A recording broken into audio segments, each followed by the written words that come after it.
India book of record रे स्थान पाइले 3 वर्षर पुओ नयागढ़ जिला बारवाटी गाँव जमुना बिशोई एवं धीर बेहरा कुनी पुओ साई सुधांशु बेहरा। साई सुधांशु खने खने रैम्स गाइबा सह विभिन्न साधारण ज्ञान प्रश्नर उत्तर देउछंती।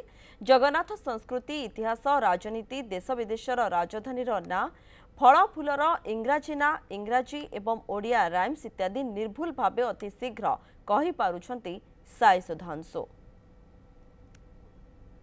बुक प्राइज अच्छा बड़ हेले कौन हम मत कि भी कष्ट करिया पड़ नाला फास्ट फल ताकू मु जे कौन सी जिनस गोटे थर कहीदेले से जिनटा को माइंड सेटअप कर दिए आउ नेक्स्ट टाइम मुझे भी पचारे से निर्भुल भाव में आंसर दिए से जिनटा मत बेसी इन्स्पायर करथिला।